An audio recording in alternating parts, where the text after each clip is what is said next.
Top of the charts is often a jagged path for a rock star. Friends can become enemies, addiction can rear its head, and even the law can catch up with you if you're not careful. If you are at all interested in rock or alternative music, chances are you've heard of Ronnie Radke, lead singer of the popular band Falling in Reverse. This is the story of how Ronnie went from a jail cell to a consistently chart-topping musician, with every bump along the way.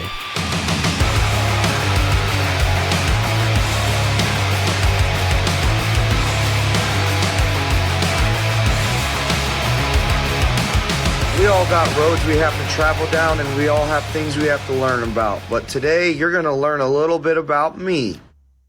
Born Ronald Joseph Radke on December 15th in 1983 in Las Vegas, Nevada, Ronnie and his brothers Matthew and Anthony would have a tough upbringing. Ronnie's mom was an addict that took off shortly after giving birth to him, and his dad was an addict for most of Ronnie's youth. Seeking solace from what was presumably a complicated home life, Ronnie would become heavily interested in music. Starting by learning piano and guitar, Radke would start his first band ever, 3.0, which he describes as a carbon copy of Blink-182. They would play shows at the Chain Reaction, where bands like Avenged Sevenfold would also get their start, along with other venues in the southwestern United States. Ronnie would also play in another band called Lefty. When performing at a local talent show, Ronnie's microphone would nearly fall over, only to be caught and have his show saved by an audience member. This audience member was named Max Green. Max and Ronnie would really connect at this show and find out they had a lot in common, both passionate about music, with Max being a bass player, and even sharing the same birthday. They would become great friends and start their first band together called True Story. Ronnie would write and record a few demos with the help of Max, but unfortunately, the True Story demos appear to be a case of lost media, save for this one song.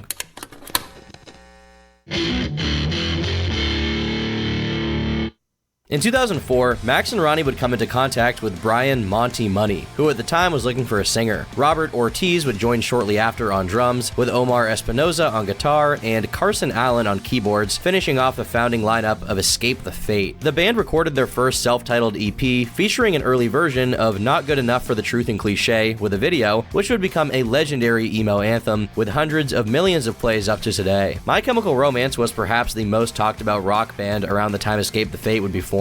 And at the time, MCR was running a contest with a local Vegas radio station with a grand prize of an opening slot on Alkaline Trio's upcoming tour. Escape the Fate would take their chance on this contest, and it would pay off greatly. They won, giving them the exposure they really needed to catch the eye of Brett Gurewitz, who worked for an independent record label called Epitaph. Brett signed them to his label, and work began on a 5-song EP titled There's No Sympathy for the Dead, and it wasn't long before they got to work on their debut full-length album, Dying Is Your Latest Fashion. Despite mediocre reviews from critics, this album actually landed on Billboard charts, number 12 on Heatseekers and 19 on independent albums. It would sell 4,100 copies in the first week of release, and according to drummer Robert Ortiz, at the time, it was the fastest selling release for Epitaph in first week sales. Dying Is Your Latest Fashion would go on to sell over 150,000 copies in 5 years of being out. Impressive numbers for a debut record, not to mention they were a new band and freshly signed. This record would be Ronnie's first collaboration with producer Michael Elvis Basquette, who he went on to work with a lot in the future. Songs like Not Good Enough for the Truth and Cliché and Situations came out with professionally shot videos which have amassed 100 million views on YouTube. Situations show the band clad in teased emo hair and covered in tattoos. In the video itself, they take over a high school, causing mayhem, and then ending playing their song in a cafeteria with strippers and onlooking students. This was Ronnie's first chance to really show the world that he was a truly unique character, armed with a unique and very recognizable voice and even a sense of humor. While the band's start had been nothing but incredibly successful, Ronnie began to show his proclivity to get into trouble. Around this time, he would appear on the show LA Inc., trolling the entire production. Ronnie walked in visibly intoxicated, requesting a tattoo for a memorial of his pet Clydesdale, which died when he was 5 from choking on pizza. He later told fans this was a huge joke, but still got a tattoo of the horse, named Butternuts, permanently on his leg. While this in and of itself is pretty funny, many speculated that Ronnie had a drug problem, and it wouldn't be long before his habits would start to get out of hand. He spent a short time in jail for excessive traffic tickets, and as a result, Brett would entrust Ronnie's best friend and bass player, Max Green, with immediately taking Ronnie to rehab. Ronnie was at risk of losing his position as the singer of his band. According to Ronnie himself, his own use was openly known. Meanwhile, Max was hiding a dark secret from the rest of his band. He was just as much of an addict as Ronnie. Before heading to rehab to check in together, Max would suggest they stop by their dealer's place to get high one last time. Completely hopeless to temptation, Ronnie would agree. Ronnie would be let back in the band, and they went on to book Warped Tour that next year. They were even considered for Taste of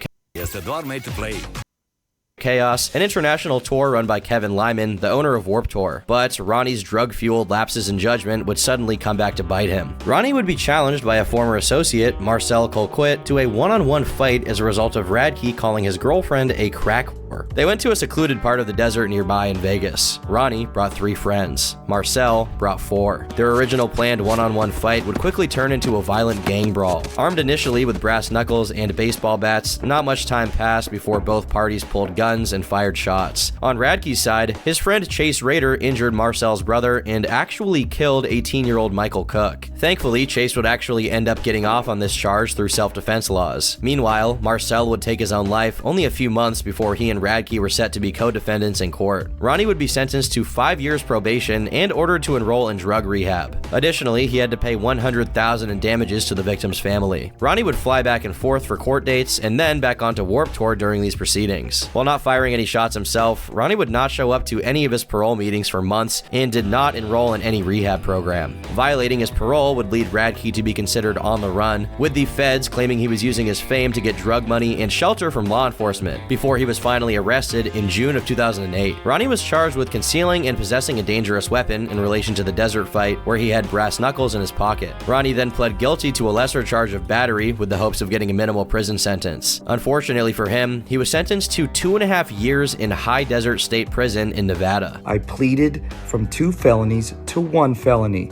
2 felonies being possession of a dangerous weapon, concealing a dangerous weapon, to 1 felony, battery, which never happened. I never hit anybody. I just pled to 1 felony. That's what happens when you don't want to go to trial.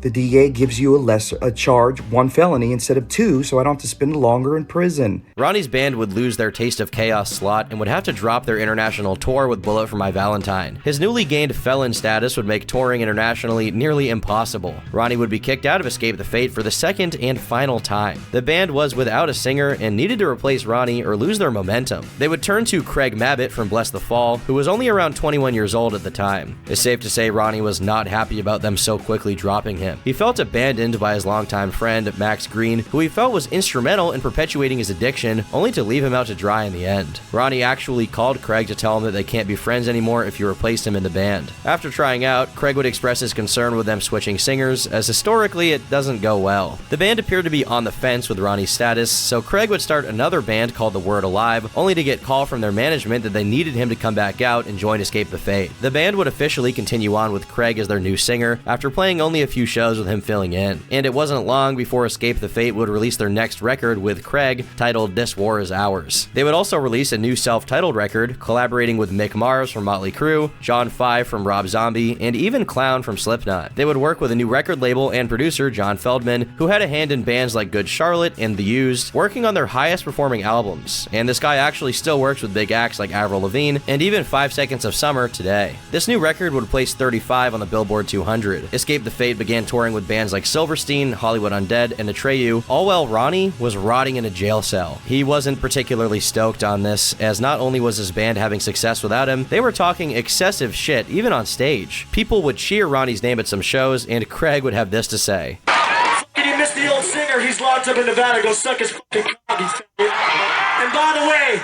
anybody hoping to hear new shit from Ronnie Radke, he just got with heroin in prison, so he's staying there for a very long time. So fuck off. Ronnie denied the allegations of being caught with drugs in prison, noting that the band was just perpetuating the hate he was getting at his lowest point. You would think becoming a felon and doing actual time in prison would mark the end of your career, but for Ronnie, it was just the beginning. Ronnie Radke didn't let this time behind bars stop him from creating. He began writing music in prison and started a band with a friend and bassist, Nason Schaffler. According to Ronnie, their goal was to mix Under Oath songs with Katy Perry choruses. He wrote some songs about his mom, and others about his disdain for his former band. Originally called From Behind These Walls, they later changed the name to Falling in Reverse. Through Nason, Ronnie would come into contact with virtuoso guitar player Jackie Vincent and rhythm guitarist Derek Jones, finally completing the lineup with Ryan Seaman on drums. Ronnie was released from prison in December 2010 and immediately got to work recording his new music with his old friend and producer from Dying Is Your Latest Fashion, Elvis Basquet, also receiving support from his old record label, Epitaph. Signed to a label out of the gate, their first single, Raised by Wolves, would release in June 2011 with a music video to support their album, The Drug in Me Is You, the following month. The album's self-titled song was also singled with a video, along with I'm Not a Vampire, which would feature then alternative icon, now turned makeup titan, Jeffree Star. These videos would show that Falling in Reverse was a flashy band with crazy rock star hair and outfits, but also that they were highly talented players. Ronnie again shows his self-awareness in these videos, often using his checkered past as a punchline. While the position of bass player would become a revolving door, the lineup would mostly stay the same for now. While getting mixed reviews generally, the alternative media loved this record and celebrated Radke's return, with alternative press giving Falling in Reverse many awards that year. And songs from this album are still remembered today, with Good Girls, Bad Guys recently exploding on TikTok, although maybe not for the right reasons. The Drug in Me Is You is considered an alternative classic and still heavily enjoyed today, with multiple songs with hundreds of millions of streams on Spotify. They would book their first live shows with Vampires Everywhere, fronted by Michael Vampire, who Ronnie later helped write an album under the name Dead Girls Academy, later even co-directing music videos for him. You can even hear Ronnie's voice in the background of their song Find a Way. Due to guitarist Jackie Vincent being from the United Kingdom, immigration issues would cause them to push their first shows to Warped Tour 2011, playing only 5 shows toward the end of the tour cycle. Kevin Lyman, owner of Warped Tour, decided to give Radke another chance. As stated in interviews, Kevin just wanted to forget about Ronnie's earlier antics and start their relationship over with a clean slate. After playing a few secret shows under the name Goodbye Graceful, a song title from their new album, Falling in Reverse toured with bands like Black Veil Brides, Eyes Set to Kill, and We Came as Romans. They embarked on their first official tour in early 2012, at the same time as announcing that their second bass player was now out of the band. Their statement on this issue was rather vague, likely as not to embarrass him and part ways amicably. That was until the bass player would state that he couldn't work with the dynamics of the band. Ronnie refuted this, saying that Micah was fired because he couldn't tune his bass and was an asshole. Around this time, the bass player of Escape the Fate and Radke's former best friend, Max Green, returned to his old habits. Max overdosed on heroin in 2010, even passing out on stage a year later in front of hundreds of adoring, screaming fans. This forced Escape the Fate to cancel their European tour, jeopardizing Max's position in the band and making him the new source of trouble since Ronnie's ousting.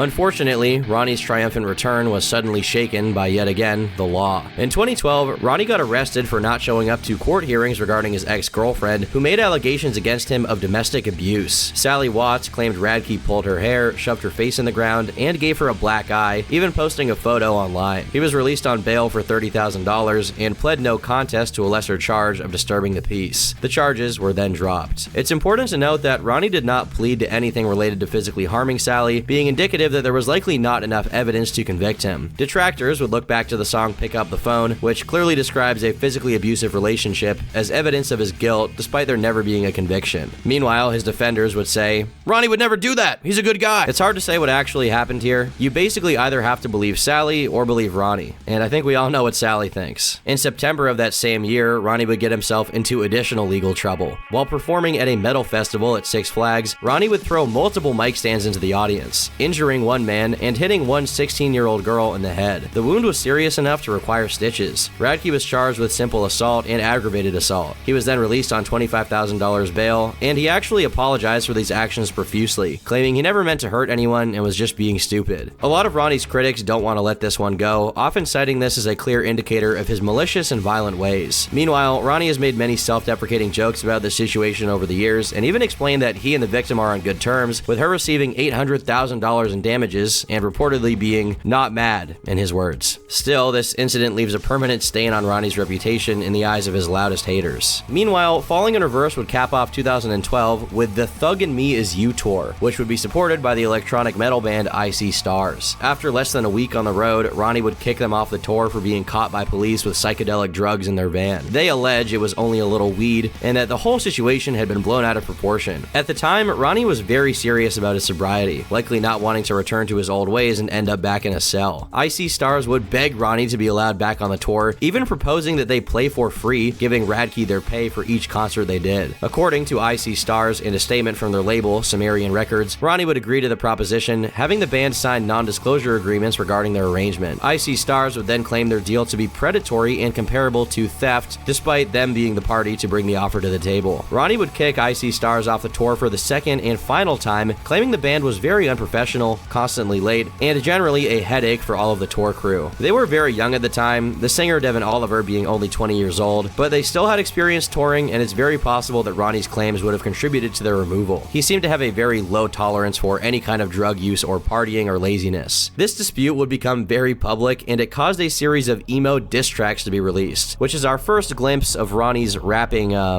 capabilities. Radke would release the diss track I Wash Cars, the title clearly alluding to the band in question. This 6-minute song consisted of many insults hurled towards IC Stars, including him directly calling out the owner of Sumerian Records, as well as Lorenzo Antonucci, guitarist of Sworn Enemy, who was another vocal critic of Ronnie. Ronnie even played a leaked audio recording of Antonucci, an Italian-American, repeatedly using the N-word, albeit with the soft A ending. But as any viewers of the movie True Romance would know, Italians are actually Africans themselves, so they can actually use this word. Ash Avildsen, owner of Sumerian Records, as well as Antonucci, would collaborate on a response to I Wash Cars titled When Ronnie Met Sally, alluding to Ronnie's domestic violence case, which at the time was not yet resolved. They additionally shamed his use of the word gay in a derogatory way. They would very quickly take these songs down, and all parties would claim the beef was privately resolved. A lot of fans consider the song Violent Bounce or People Like You by IC Stars to be their unofficial response to the drama. They even use a falling in reverse lyric in one of their songs, saying all it took was a spark, in reference to all it takes is a spark to ignite my bad intentions, which is a lyric from the first Falling in Reverse song. Max Green claimed to have left Escape the Fate over musical differences. However, we would later learn that it was actually over his spiraling addiction.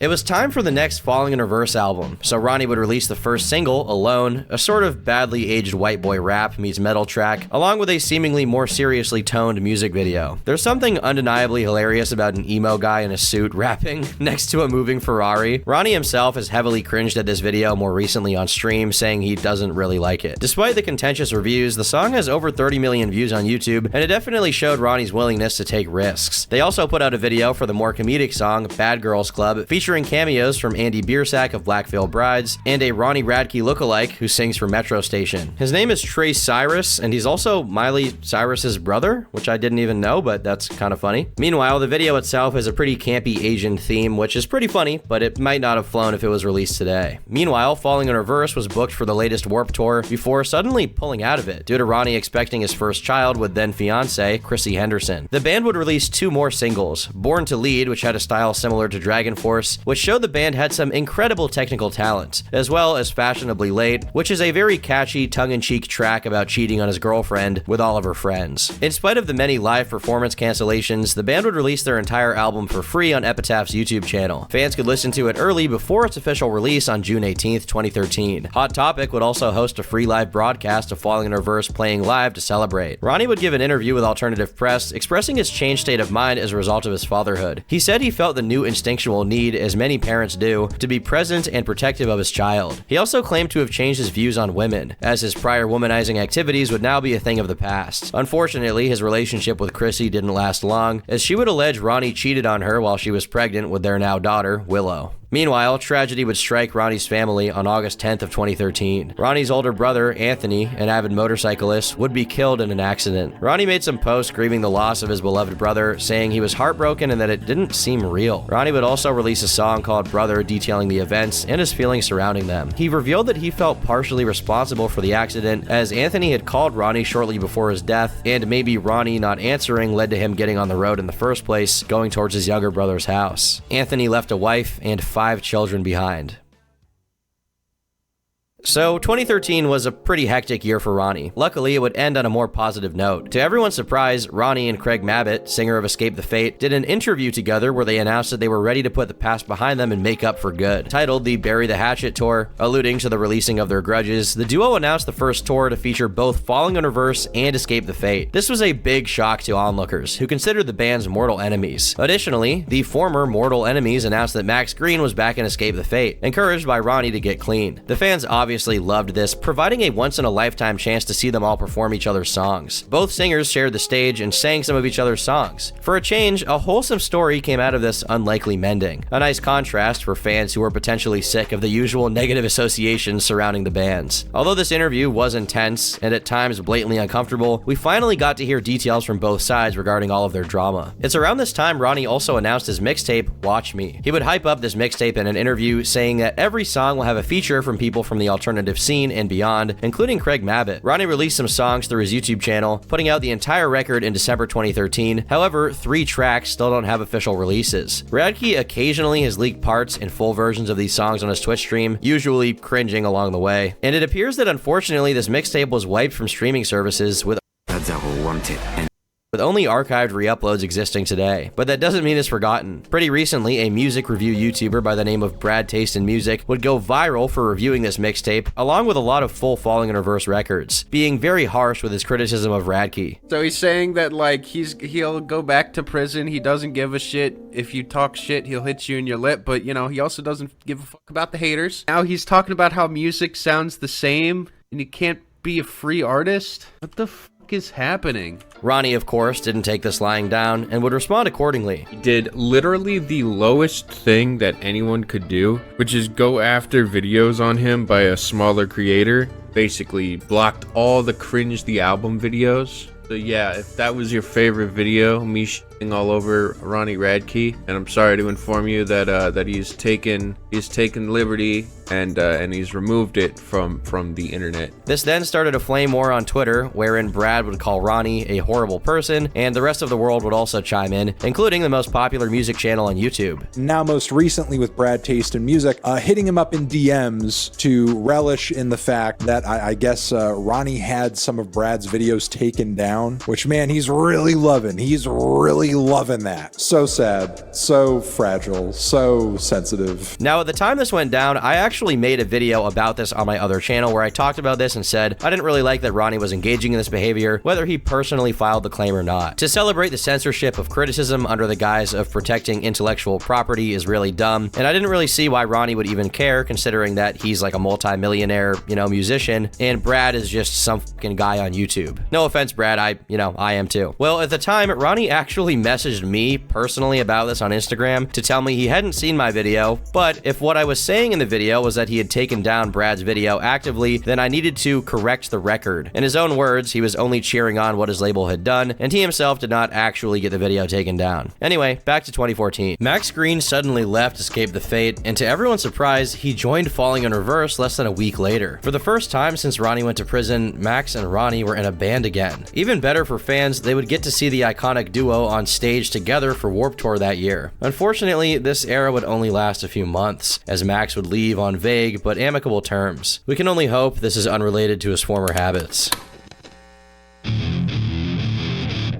It seemed that Ronnie wanted to go in a different direction for his next album. Radke stated the next album was going to be more metal and less rap, like a sequel to Dying Is Your Latest Fashion. The band would deliver on these promises, releasing the heavy songs Guillotine 4 and God If You Are Above, but hearkening back to the overly sexual irony of Good Girls, Bad Guys with the single Sexy Drug. This song also recently went super viral as a TikTok trend, today amassing 82 million streams on Spotify. The title track of the record, Just Like You, came out with a high-budget music video parodying many internet trends and the popular competitive singing show The Voice. With this, Ronnie would state to the world that he knew he was an asshole, but so are you. This video features several cameos, singers from popular Warped Tour bands, viral internet sensations, and even Andy Dick of all people, who I actually covered on my channel about a year ago, titled Hollywood Star to Homeless Predator. Check it out. The video even features one of Radke's former enemies, Lorenzo Antonucci, where they have a confrontation and make up. symbolizing further that they were cool since the diss track days. Epitaph Records officially released the album Just Like You in February 2015 to a much warmer reception. Notably, this is their highest rated release, with a score of 72 on Metacritic. The record charted 21 on the Billboard 200 in 2015, which is a strong performance for a rock or heavy band. During this time, Ronnie also posted about how he had reunited with his mother as she came to support him at one of his shows. Other than this appearance, she has not resurfaced since, but according to Radke, this is one of the first times he had even seen her, and he was close to his 30s. Meanwhile, Jackie Vincent of Falling in Reverse was gaining quite a bit of recognition from guitarists all over the world for his incredible high level of talent and seemingly inhuman speed. Oftentimes, the UK native was featured in guitar magazines and was going viral online for his playing. Before releasing their final video off of Just Like You, Jackie left the band to focus on a solo career. He was the first founding member to leave since its inception, and many thought Jackie was irreplaceable. Regardless, Falling in Reverse would release their last album video, Chemical Prisoner, which was praised for its more mature themes of drug addiction and the struggle of sobriety, as well as Ronnie's massive improvements as a singer and songwriter. The band would tour this album extensively, including joining yet another Warped Tour lineup. In the middle of the buzz around what many considered Falling in Reverse's best album to date, Ronnie would yet again have serious accusations levied his way. Casey Boswell, a woman who Radke claimed to have a casual, intimate relationship with, accused him and his bodyguard of raping her during a concert in Salt Lake City. According to her, Ronnie assaulted her in the tour bus, and then him and his bodyguard assaulted her on the drive to her home. Ronnie would claim in court that none of this ever happened, even after the show, asking for space after a difficult night of performing while she waited in front of the bus. They decided to go to a bar called the Woodshed in Salt Lake City. During the drive, Ronnie thought she was too intoxicated and decided they needed to get her to a hospital or drive her home. They drove her to an intersection near her home where she asked to be dropped off, but she refused to get out. Radke's driver removed her from the car and they peeled off, before shortly returning to her lying on the ground operating her phone. The driver called the police and explained the situation. They left as instructed by the cops and went on to the Woodshed. After about an hour being there, and of course going to a Taco Bell, they would return to their tour bus where police would show up with questions. They questioned Ronnie, he fully complied, and shortly after they let him go with no charges. He didn't even have to post bail, and he was completely free to go to their next show in Reno, Nevada. The entire tour bus was swabbed, and no evidence of the allegations were obtained, exonerating Ronnie fully. Ronnie's legal team compiled several defamatory statements by Boswell and some of her friends online. She claimed they were arrested, that they posted bail, and that she had a kit with evidence, and that there were witnesses to her side of events. Ronnie sued Boswell for defamation, seeking $15 million, although there's only evidence she paid him $6 grand as a result of him winning the suit. Meanwhile, some suspect he got a bit more, as he claimed on TikTok he got a lot more than was documented. The next album, titled Coming Home, was a massive left turn as Ronnie described it, with the inclusion of more ambient synths and less guitar solos. Radke further improved as a singer, with these songs including by far his best performances up until this point. He would describe the direction of this album to be more vibey and less metal, with the band trying to challenge themselves to do something more unorthodox. Most of the songs were much more subdued than other Falling in Reverse releases, but the album was actually received pretty positively. When it was finished, Ryan Seaman actually left the band and started his own band called I Don't Know How But They Found Me with Dallin Weeks, formerly of Panic at the Disco. Ronnie and Ryan would snap at each other a couple of times on Twitter, indicating that their split was not amicable. Falling in Reverse released their music video, F You and All Your Friends, conveniently titled for it being the first video not to feature their former drummer, who had now attracted the ire of Ronnie. The video would prominently feature Radke, clad in an anti-fascism jacket, looking near unrecognizable compared to his early videos, with the band destroying a house and beating the shit out of each other to top it off. Ronnie Radke and guitarist Derek Jones were now the only remaining original members of the band. But it turns out this album didn't exactly hold up to Ronnie's expectations. 2018 marked the end of albums for him. As stated, he saw the most successful musicians, rappers mainly, were doing singles rather than albums. He saw this trend early and capitalized on the concept, as it was not common in rock music. The branding of the band would also change to focus mainly on Ronnie and less on other members. Ronnie would release 3 singles, Losing My Mind, Losing My Life, and Drugs. All 3 of these tracks were much heavier on synths, with Radke showing off his technical rap skills while still showing he can write and perform incredibly good choruses. The songs even have a strong heavy metal edge, with the track Drugs featuring beloved metal icon and singer of Slipknot, Corey Taylor. The band released a live performance of Losing My Life through Caliber TV that would prove to the world, hate him or love him, that Ronnie could perform these vocally taxing songs live without missing a beat. These videos were high budget and had pretty good special effects, and at the times, while they were a little goofy, the cyberpunk theme on these vids was a cool new look for the band, and the songs performed pretty well. Ronnie even chainsawed saws himself in half in the Me vs. Me themed video for Drugs. This is a recurring theme in his music videos. There are a lot of moments where Ronnie kills a past version of himself, which is symbolic of his constant effort to leave the past behind and look to the future. Ronnie's daughter was also featured a couple of times in these videos, which fans love to see. An emo dad being present in his daughter's life. How wholesome. Ronnie made the right choice in switching to singles, as his latest album, Coming Home, in his words, was a commercial failure. Thankfully, he was gaining more fans than ever with these recent changes in sound and style that were making big waves, getting millions of plays on the radio, streaming, and YouTube alike. But all of these singles were just practice and preparation for what the vast majority consider Radke's magnum opus, Popular Monster. The song was the perfect blend of all of Radke's best qualities as a musician, addressing the complicated issue of mental health without sounding too preachy as celebrities often do. The title being a literal description of himself as portrayed by the media. It featured rap verses, a catchy rock chorus, and a metal breakdown that comes out of nowhere, accompanied by a high-budget movie-level music video where Radke is chased by police before turning into a werewolf to violently kill them all. If that sounds crazy, a lot of other people agreed. Ronnie would say the movie Joker inspired him to write the song. It truly was perfectly timed, as many listeners' mental health struggles were greatly exacerbated by the newly looming pandemic. Reactions to the music video alone have millions of views due to how shocking the song paired with the video was. Ronnie was really ahead of the curve yet again, gaining even more buzz around its release, reacting to rap fans, old fans, and even grandmas on stream, and subsequently uploading these clips on YouTube. His appeal to the personal connection of his fans would greatly benefit him and the buzz around the track, leading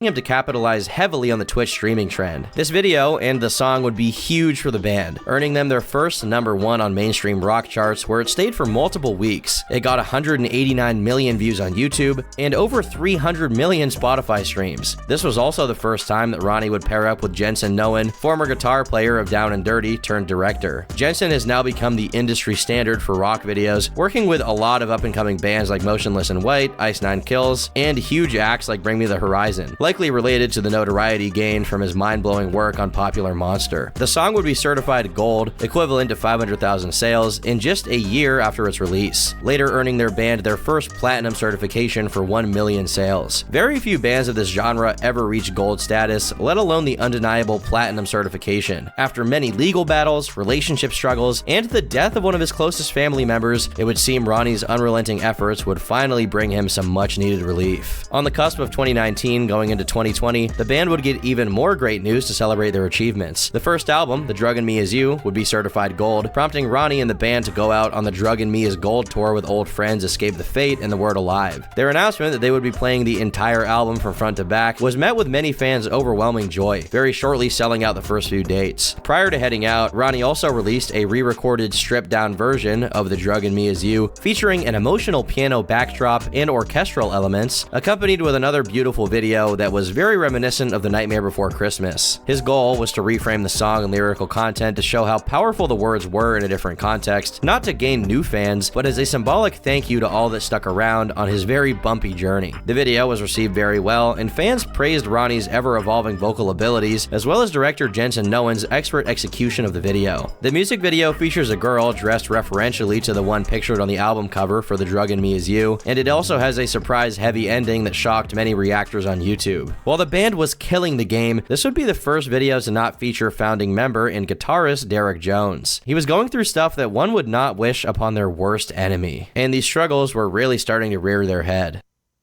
Derek Jones had been with his girlfriend, Christina Setta, for 5 years before proposing to her in 2015. With only 1 year since their engagement, Christina was diagnosed with cervical cancer. While shocking for the couple, they would mostly keep this news private, and Christina seemed to combat the disease well for a few years. In March of 2019, Derek would reveal the cancer was rapidly spreading through her lower left side, and opened up a GoFundMe page to help fund her expensive cancer treatment. Ronnie released a new merch item around this time, the Stina Benefit Tee, sending all profits to his friend and longtime bandmates GoFundMe. Derek would state, "She is my life and the best thing to ever happen to me. We've been together for 10 years and I'm looking forward to 100 more together. We've shed so many tears over the last few weeks, but we're trying to keep our heads up. We will get through this, but she'll need all the help, love, and support from everyone. Christina deserves it all. Above all, she deserves a chance at a long life, a chance to build a family of our own, to be a mother and wife like she's dreamed of." After raising nearly $50,000, sadly, her family announced her tragic passing on November 18th, 2019. just 2 days before the release of Popular Monster. The band canceled their fall tour as a result, and Derek would not appear on stage or in videos ever again. Losing your life partner of 10 years would be enough stress to drive even the most sound minds to the edge. Derek was no exception. Only months later, Derek's own passing would be announced, shocking fans even further as he was only 35 years of age. The media would release no clear cause of death, leading fans to speculate he took his own life, likely in relation to his fiance's tragic passing months before. Ronnie would aggressively rebuke these statements, claiming that he did not take his own life and that people speculating were disgusting to even consider it. But fans wanted answers no matter how invasive, and Radke would only answer with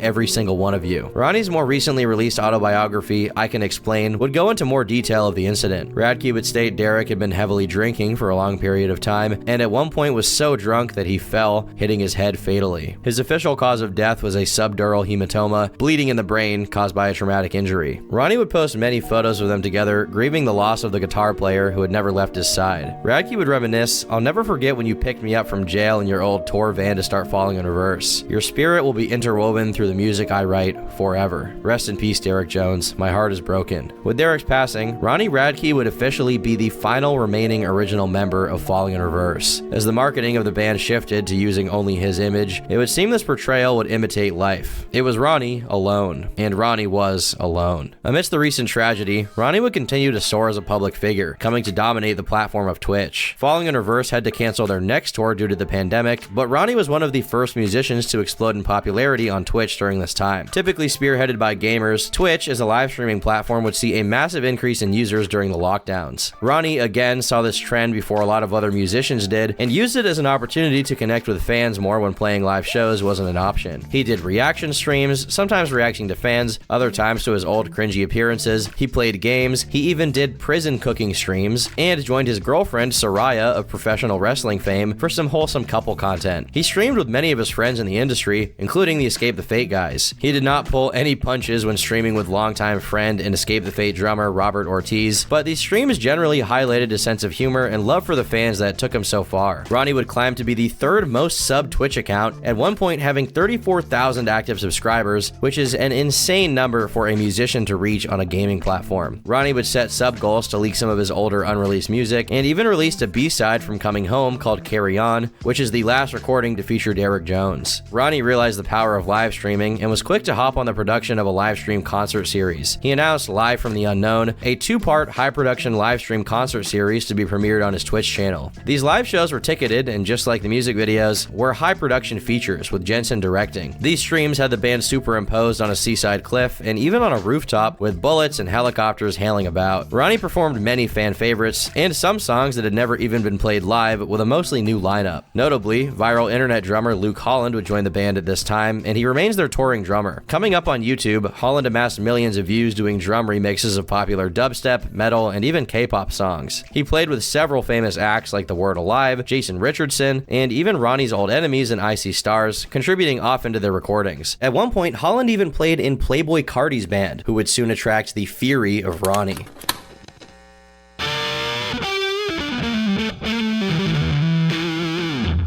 Ronnie would release another reimagined version of an old song, I'm Not a Vampire, revamped, further flexing his creative and vocal muscles with the orchestral rock remake. The video features Ronnie as the role of the hunted lead vampire in reference to old vampire movies, with his aforementioned girlfriend of 3 years, Soraya, starring as his lover. Better known as her longtime stage name, Paige, after leaving wrestling as a career for a time, Soraya has stated that Ronnie was instrumental in helping her achieve sobriety. They are very publicly supportive of each other, often expressing their love on social media, which is definitely a welcome change for Ronnie's fans, who were used to the chaos of his former romantic interests. When COVID restrictions would loosen up, the band would return to the stage, playing a series of festivals, like Blue Ridge Rock Fest, Rocklahoma, and Welcome to Rockville, to name a few. They played with legendary bands like Metallica, Slipknot, and even Lynyrd Skynyrd. And their audience at these shows were collectively hundreds of thousands of people witnessing their return, likely due to fans being eager to see what many perceived as the band's best music of all time. One funny video from this time is of Ronnie responding to a heckler at Blue Ridge, which went viral, which was then reacted to by alternative media outlets like Loudwire and YouTubers like Finn McKenty. The heckler was a middle-aged man wearing a Ronnie Radke shirt. Ronnie would stop the show to stand up to this man, claiming his 8-year-old daughter was watching in the audience and that he should have more respect. Have some respect for you, us, everybody, and yourself, man. It's disrespectful.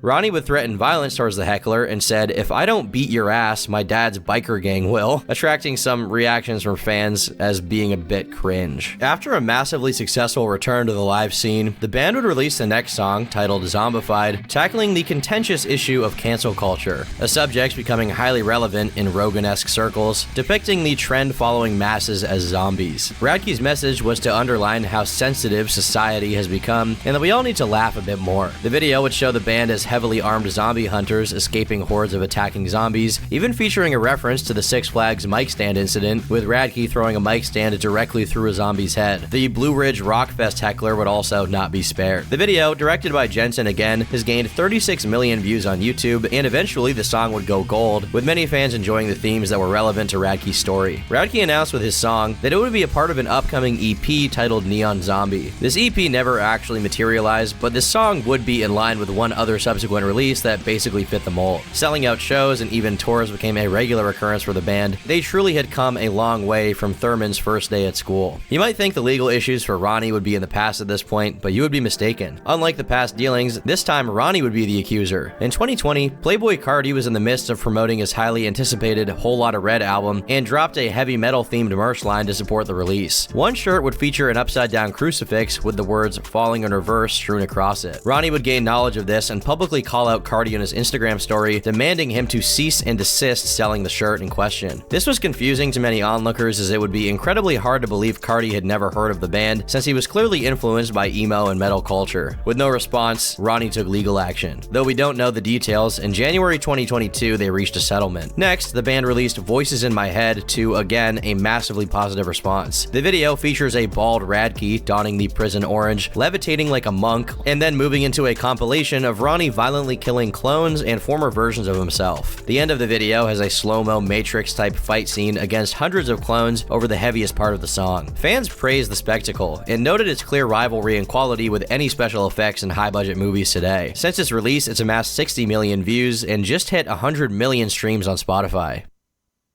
Modern musicians require a lot of technology to run their live shows. Most don't address their use of backing tracks as to continue to suspend the disbelief of fans that just want to see their favorite band play live. The biggest bands and artists in the world rely on a lot of tech and have for many decades. In 2022, Ronnie would announce the cancellation of their booked appearance for that year's Will Rock Fest. According to him, crew members had lost track of the band's laptops that were integral to the performance being able to happen at all. Many detractors took the opportunity to diss the band for their over-reliance on computers rather than their instruments. Eddie Trunk, a radio host and former host of the metal-themed VH1 classic show That Metal Show, would publicly take shots at the band, asking, "How much longer are fans, promoters, and media just going to accept the epidemic of live rock shows not really being live?" citing several bands that he believed were more old-school musicians really playing their parts. Radke would offer a scathing reply, claiming all the bands he mentioned used laptops and have for years. He made a joke that he hired an entire orchestra just to play 30 seconds of his songs to gain the respect of Eddie Trunk and his 3 listeners. He accused Trunk of hypocrisy, as Eddie walks out to a clap track and a recorded intro song on his podcast, calling him a literal dinosaur that disrespected a generation of musicians. Trunk wouldn't respond after this, but his friend Sebastian Bach, founding member and singer of Skid Row, wouldn't stay silent. He would fire a series of subliminal tweets, posting videos of what he deemed real rock bands. No tapes, no fakes. Bach would claim to never use tracks, and Ronnie would humiliate him by posting examples of him clearly performing to tracks live. Many members of the scene would come to Ronnie's side and agree with him. Generally, the sentiment was that Ronnie was right in this instance, but that the subject was hardly worth the effort. The vast majority of fans don't actually care about backing tracks, they just want to see a band they love perform songs that they love. It was likely that the situation never needed to be publicly hashed out at all, as it benefited no one, probably just causing a headache for everyone involved. Ronnie wasn't going to let this buzz pass by though, releasing another movie-like video next with the song Watch the World Burn. Potentially the most experimental and polarizing of the bunch, the song doesn't have a traditional structure and not even a single repeating chorus. It starts with technical rap, breaks into a singing rock section, and ends with the signature surprise metal breakdown that he's known for. The video would somehow outdo their earlier songs, literally looking better than a Marvel movie at times. It featured Ronnie depicted as a superhero, a dictator instructing the masses, and then going full Homelander, setting a priest on fire, locking everyone in the church, and using his laser eyes to kill them all. And he also continued his trend of putting his various enemies in videos as a clear caricature of the aforementioned critic Sebastian Bach can be seen being crushed by falling debris. Anthony Fantano, a YouTube music critic, did not like Watch the World Burn and posted a review video that was heavily critical, mostly about one of the lyrics where Ronnie says he's going to go Disney, prompting a feud between the two on Twitter. They really just bickered about how bad the other has aged compared to,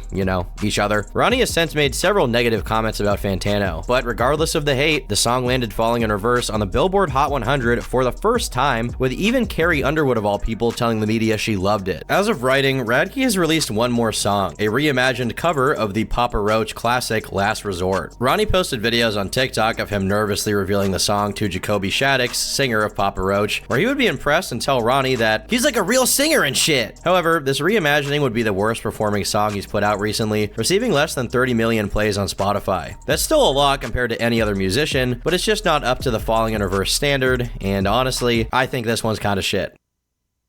During his entire existence on Twitter, onlookers usually come to the conclusion that Ronnie is an extreme reactionary. No anime profile picture was safe. Ronnie would respond to anyone regardless of follower count, especially viciously if any of their statements are defamatory towards him. From finding negative Instagram comments and posting an embarrassing photo of them on a story for 1 million people to laugh at, to literally threatening to sue a faceless Twitter user for defamation, Ronnie's not afraid to confront anyone. And it's not only in response to negativity. Ronnie has been known to make controversial political statements, most notably starting week-long back and forths between him and Twitter users over trans issues. Often Ronnie would trade blows with pro-trans users, at one point saying, "So if I just say I'm something I'm not, you have to accept it? Cool, I'm black now. Where's my reparations?" He also later changed his name to Michael Jackson on Twitter to supplement the joke. Radke opened up a TikTok account around 2021, starting with a day in the life of Tor and funny videos with his girlfriend, but it eventually devolved into strictly comment-response videos, usually aggressively defending himself to more faceless users. Ronnie was accused of assault on Twitter with essentially no evidence, which prompted him to respond by calling the accuser massive and telling her that he will take every last dollar from her for defaming him. The girl claimed he choked her 8 years prior at an event. This sparked some discussion among fans and detractors, notably from Andy Czak, singer of the band Monuments. Andy tagged Ronnie in the accusation, hoping he would address the truth of the matter, where Ronnie would in return threaten him about getting involved in something he can't get out of. Andy was shocked at the response, saying responding with an additional violent threat was unnecessary and that he was simply trying to make the scene a more inclusive space. Ronnie responded saying he was just pandering and hopping on the Ronnie hate train, asking him to imagine what it would be like if he was constantly misunderstood and accused. Andy would express his disdain at many of his heroes and Warped Tour icons ending up being predators, and expressed that it ruined a lot of his prior enjoyment of them in relation to this issue. Then would come Andy's biggest mistake. Andy called Ronnie the Bill Cosby of alt music, with his evidence being the amount of accusations levied at Radke rather than their validity. Ronnie would issue a scathing TikTok response saying Andy was just some guy he's never heard of talking shit to gain some buzz off of his name. Ronnie would end it with the tweet, "Guys in bands I never heard of talking shit, dudes in bands I grew up on, listening to and fully support me." He later added, "I'm gonna start doing what Andy does and blame it on autism every time I say something crazy." All of these tweets, aside from the last one, have been deleted since, and they're pretty tough to track down. Radke was quite outspoken on the issue of trans women, often using his TikTok and Twitter platforms to share his concerns. Ronnie would get entangled in the controversy of trans influencer Dylan Mulvaney supposedly being sponsored by Tampax. Radke went on to tweet that a trans person being sponsored by a tampon company is extremely offensive to women and mocks their biology, minimizing the struggles of being a woman in relation to their period. Radke would be notified by fans that he was now shadow banned on Twitter, meaning that his profile didn't show up in search bar results. Unfortunately for Ronnie, it would turn out that he was wrong about the situation, as Tampax commented they had no affiliation with Dylan Mulvaney. Dylan was just showing the products on social media, unrelated to any sort of brand deal or agreement. All of the tweets were subsequently deleted. But Ronnie's outspoken opinions on these controversial subjects would land him a permanent ban on his TikTok account. He claims that the reason for this was a video where he replied to a comment saying, "Biological women don't want to be called cisgender." He would leave a final lament saying, "America has fallen and free speech is dead." Before Ronnie's final removal, he would launch accusations toward another popular band in the scene, Motionless in White. Motionless in White is a metalcore band that wears full-faced goth makeup on stage and has garnered hundreds of millions of streams streams over their past few records. While not as successful as Falling in Reverse, they often come up in relation to the band, sharing a lot of spaces in the scene, such as stages like Warped Tour, radio play on Octane, and even touring together at one point. For their newest album, the band decided to work with none other than director Jensen Noen for the video for their single Werewolf. The video would be a horror-themed high-budget display set in a graveyard where many of them would turn into werewolves themselves, including singer Chris Motionless. Ronnie would be very critical of this move, claiming they copied the entire concept of transforming into a wolf from the end of the popular Monster video. Even worse, Radke would state that they were warned by the director regarding the similarities and still went through with it. Motionless and White fans argued with Ronnie in favor of the band, but they themselves never made a comment on the accusation. Ronnie would later say it's okay to be inspired, but it still annoyed him to be copied in such a derivative way, and that they did it all the time. He additionally mentioned their use of the movie poster aesthetic on their tour ads, much like Ronnie has done over the last few years. He would cap off the drama with a final insult to the fan base, saying, "Motionless and White is just Breaking Benjamin for trans people."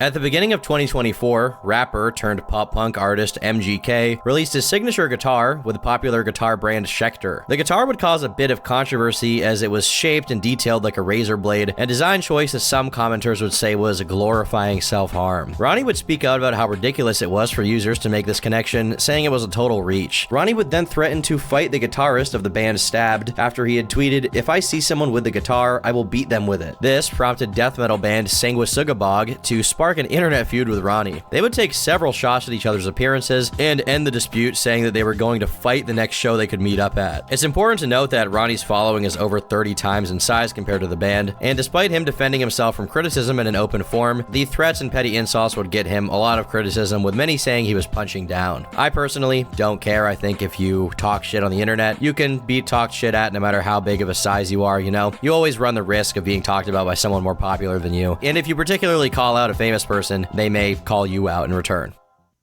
If you remember Ryan Seaman, Ronnie's original drummer for the band turned enemy, it would appear Radke achieved the last laugh in their war. He often called him out, usually saying he didn't like him by posting embarrassing pictures on his stories of him. It wasn't unusual for some venom to be spit Ryan's way. Ronnie would be the first person, even before Ryan's band, to announce that Ryan had been kicked out of I Don't Know How But They Found Me via Twitter. Ronnie claimed that Seaman stole thousands of royalties from singer Dallin Weeks, leading to his permanent removal. While many figured this was more of Ronnie talking shit about someone from his past, the band would later make an announcement confirming Ronnie's claims. Dallin even wrote that Ryan had broken their trust multiple times. The details of the breaching of trust were not revealed, but I think it's safe to say someone as connected as Ronnie would likely know the truth of the situation. Ronnie seemed to enjoy the crashing and burning of his former friend, while his career continues its upward trajectory. In the Ronnie Radke story, there are so many characters that come and go, it's often hard to keep track. So where are they now? Well, at least the ones that didn't fall off the face of the earth after getting kicked out of Falling in Reverse have had quite a bit of success. Former guitarist Jackie Vincent now does online guitar teaching, released some solo material, and one record with his power metal band Cry Venom in 2016. He's since lasered off most of his tattoos and looks like a completely different person. Escape the Fate released their 7th album post Ronnie's departure, and while it failed to reach the popularity of their record with their former singer, they still have millions of streams and they go on tour all over the world. Ronnie often reminds them that he built that house, but they remain friends and have toured many times since burying the hatchet. Max Green played in a few bands before creating his own called Violent New Breed. He would finish their new record and release right around the time of the lockdowns, which stifled the growth of all artists, let alone a brand new act. It could be a case of poor timing, but we may never know, as Violent New Breed officially broke up after an entire lineup change, save for Max. And a few days later, Max announced that he had gotten married to a model and OnlyFans performer named Monica Zamora after 6 months of dating. He's active on social media, often posting about his intense love for his new wife and expressing his interest in joining a new project. Ronnie's dad has owned a successful door and millwork company for over 25 years in Vegas and is still active in the Soldiers for Jesus motorcycle club. Ronnie is very present in his daughter Willow's life, and the fans were even treated to Ronnie, his father, and his daughter on stage singing The Drug in Me Is You. 3 generations of Radkes on stage performing his hit song was a great moment for fans to realize that in spite of all the controversy, Ronnie seems to actually value his family. No matter what went wrong in Ronnie's life, the true fans were always loyal and have stuck around for over a decade. With many failures, legal issues, and jail time, the average person would most likely give up. Ronnie has lost family, he's lost his closest friends, and he's dug deep holes for himself by potentially talking more smack than any artist in the industry, all amidst the previous accusations, some of which seem more up in the air to me. Considering early life circumstances, the depths of drug addiction, and swinging at nearly anyone who criticizes him, it's honestly a miracle that he's even alive. Wherever you land on your opinion of Ronnie Radke, there's no doubt going from a prison cell to the top of the charts will be enough to permanently cement him in rock music history. With that being said, I've been Turkey Tom, thanks for watching, and until next time, leave me alone. The road to the top of the charts is often a jagged path for a rock star. Friends can be